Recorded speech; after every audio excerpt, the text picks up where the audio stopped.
जरा प्लीज एक बार angel one लेके आइएगा। मैं आपको सुबह भी जिक्र कर रहा था कि angel one is crossing 200-day exponential average. Numbers आए थे इनके नंबर्स, और नंबर से बातचीत करते हैं हमारे साथ श्री अम्बरीश खेंगे साहब, ग्रुप सीईओ एंजल वन के मौजूद हैं। सर नमस्कार, सबसे पहले तो दीपावली की आपको बहुत बहुत शुभकामनाएं। अच्छा, मैं नमस्कार नंबर्स वीरेंद्र पे जी। आऊँ उससे पहले आपको और पूरे टीवी 18 नेटवर्क 18 को दीपावली की बहुत बहुत शुभकामनाएं। बहुत बहुत शुक्रिया सर आपकी शुभकामनाओं के लिए। अच्छा सर, मैं भी इंडस्ट्री में रहा हूँ, ब्रोकिंग से मैं भी आया था। हाँ, लेकिन मैं आज जिस नोट पे इस चर्चा को शुरुआत करना चाहूँगा वो ये है, कितने समय अंतराल के बाद, मेरे ख्याल से 7-8 साल के बाद ऐसा हुआ होगा कि आपने अपनी ब्रोकरेज चार्जेस को बढ़ाने का फैसला किया। Is that right? I mean 17 नवंबर से, ये सही है? और सी अगर हमारे जो सही है, नहीं नहीं तो सही है, तो कारण क्या बना? भाई आपका क्लाइंट बेस बढ़ रहा है, आज छोटे शहरों से लोग आ रहे हैं ट्रेडिंग करने के लिए, क्या कारण है, औचित्य क्या था इसके पीछे जो आपने ये प्राइस हाइक का फैसला लिया? नहीं वीरेंद्र जी, अगेन आप तो ब्रोकिंग इंडस्ट्री में रह चुके हैं तो आपको काफी पता है। ये जो चेंज किया है हमने जेन्युइनली इसको थोड़ा ना प्राइसिंग को सिंप्लीफाई किया है। अभी क्या था कि इंट्राडे और डिलीवरी के डिफरेंट प्राइसेस थे, डिफरेंट परसेंटेज था, मिनिमम डिफरेंट था। अब सबका same minimum, same percentage, same maximum हो गया है, तो उसको सबको सेम स्तर पे ले आए हैं। और वही इसका मेन पर्पस था। अब उसका थोड़ा बॉटम लाइन में भी फायदा होगा, लेकिन मेन पर्पस पहले ये था कि हम प्राइसिंग सिंप्लीफाई कर सकते हैं क्या, और इससे प्राइसिंग थोड़ा सिंप्लीफाई हो रहा था, इसलिए हमने कर दिया वो। ओके, आपने प्राइसिंग को थोड़ा सिंप्लीफाई किया। अब आते हैं यहाँ पर वो कोर इशू, मैं आऊँगा अभी एयूएम पे आऊँगा, बहुत सारी चीज़ों पे आऊँगा, लेकिन वो एक कोर इशू जो पूरी इंडस्ट्री को प्रभावित कर रहा था, और वो है वीकली एक्सपायरीज का कम होना। और अभी तो ये वीकली एक्सपायरीज पे बाकी इंडस्ट्रीज पे सेबी ने फीडबैक भी मांगा है आप लोगों का, कितना इम्पैक्ट है, और ये बैक टू नॉर्मल कब तक होगा और कितने क्वार्टर में? सी आप अगर ये बात कर रहे हैं, जो स्पेकुलेशन है कि क्या हो सकता है, वीकली एक्सपायरी चेंज हो सकते हैं, नहीं, उसमें वीरेंद्र जी हमें तो अभी तक किसी ने कांटेक्ट नहीं किया है। सो मैंने कोई कंसल्टेशन पेपर भी नहीं आया है, कांटेक्ट भी नहीं किया है। डिफरेंट स्पेकुलेशन है इस बारे में, बट मुझे लगता है कि मैं और इसमें ऐड करूं स्पेकुलेशन, बट जो आप सुन रहे हैं पब्लिक में सभी से वही हम सुन रहे हैं। हमने ऐसा कोई स्पेसिफिक और कुछ नहीं सुना है इस बारे में। तो मुझे अच्छा तो ये रहेगा कि हमें और कुछ इसमें और स्पेकुलेशन ऐड करें, देखें, वेट करें कि क्या होता है। बट मैंने ये देखा है कि रेगुलेटर्स इंडिया में, जैसे पहले भी मैं पेमेंट में आरबीआई को देखा, सेबी को देखा, और भी रेगुलेटर्स आप देखें तो बहुत थॉटफुली कर रहे हैं। दे आर नॉट एकदम से कुछ बहुत ज्यादा चेंज करने का, एकदम से कुछ बहुत डिसरप्ट करने का। और बोला भी ऐसा ही है सब लोगों ने कि बहुत ज्यादा कोई जल्दी नहीं है इसमें, और बहुत सोच समझ के कोई भी चीज होगी तो वो होगी। तो कब होगा, क्या होगा, होगा भी कि नहीं होगा, कह नहीं सकते इस बारे में। ओके, तो अभी तो फिलहाल कई सारे ब्रोकर्स ने गुजारिश की है सेबी की तरफ से, सेबी को, कि इस पे सोचे, और अभी का काम होना बाकी है, लेकिन उस पर बाद में चर्चा करेंगे।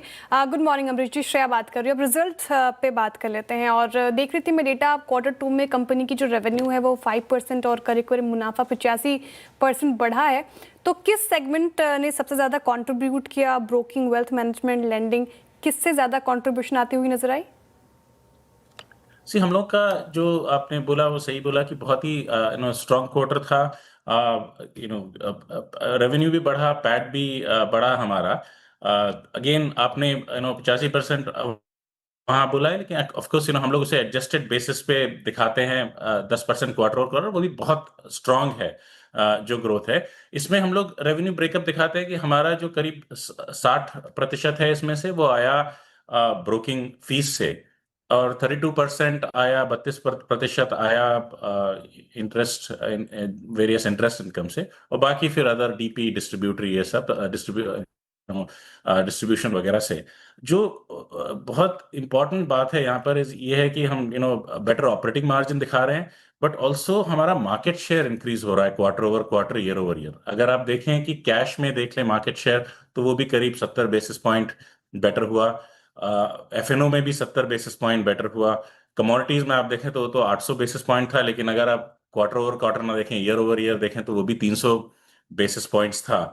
सो ये जो मार्केट शेयर हम लोग बना रहे हैं और बेटर एक्सपीरियंस दे रहे हैं कंज्यूमर को, वो आप देखेंगे कि उससे काफी फर्क पड़ेगा लॉन्ग टर्म, जैसे टेलविंड आए। ऑल्सो मैं ये श्रेया जी कहना चाह रहा था कि हम लोगों का ब्रोकिंग बिजनेस तो है, बट और भी चीजों में, जैसे एयूएम की बात की थी वीरेंद्र जी ने, एएमसी का एयूएम 400 करोड़ था, उन्होंने फोलियोज 1.38 लाख हो गए उनके फोलियोज। वो सबसे फास्टेस्ट, एंजल वन के जो है किसी भी एएमसी को देख लें, हमारे फोलियो सबसे तेज बढ़े। छोटा बेस है, लेकिन वो भी आप देखिए तो you know 1.38 lakh is not a small base. So उस तरह काफी अच्छा रहा। हमारा जो वेल्थ मैनेजमेंट कंपनी है आयोनिक, उसने उसका करीब 6100 करोड़ एयूएम हो गया है, वो भी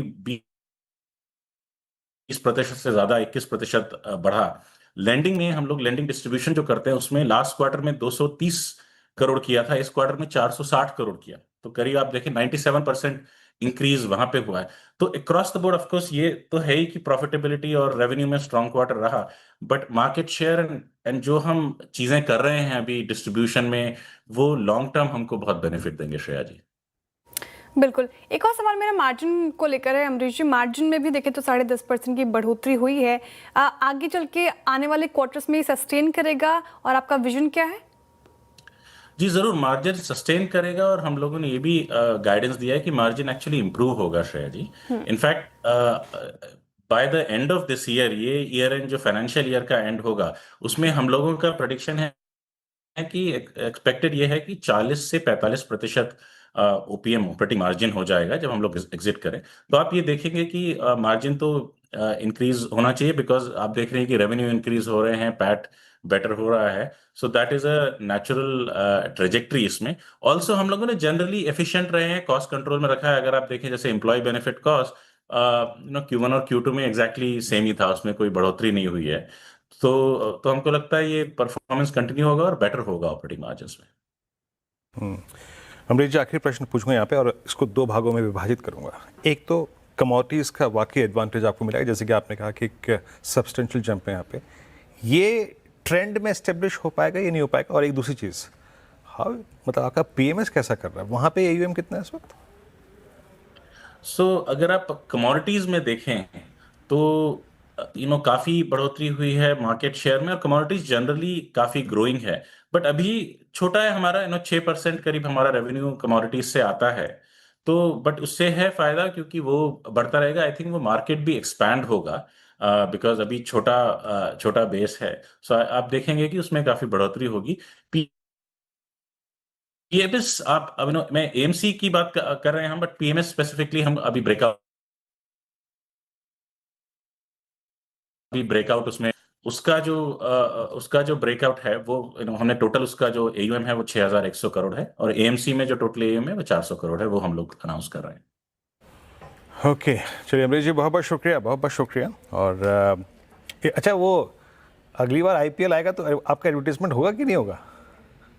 जरूर होगा, जरूर होगा, क्योंकि हम लोग देखिए, आप जब आईपीएल जब हमने किया था, जब हमने ये लिया, तो ये 5 साल का लिया है, राइट? तो अभी 2 साल उसमें हुए हैं, दोनों साल आपने देखा है। तो आप एंजल वन देखेंगे, हर एक ग्राउंड पे देखेंगे, आप हर एक जगह आईपीएल में देखेंगे। And I hope it's a good IPL, और आपको very very happy Diwali to you. आपका बिल्कुल डेक्ड अप है studio, and I hope everybody at network 18 has a really good हम तो दिवाली। यही उम्मीद करेंगे सर, हम तो यही उम्मीद करेंगे आपका क्लाइंट बेस अच्छा हो, खूब समृद्धि बढ़े। आईपीएल में जब जब छक्का लगे चौका लगे तो गेंद जाके सिर्फ एंजल वन पे जाके लगे। इसी 5 साल नहीं, अगले 5 साल में और। बहुत बहुत शुक्रिया, आप इस कार्यक्रम में शामिल हुए और सभी प्रश्नों के उत्तर दिए, और आपको एक बार फिर से दीपावली की शुभकामनाएं।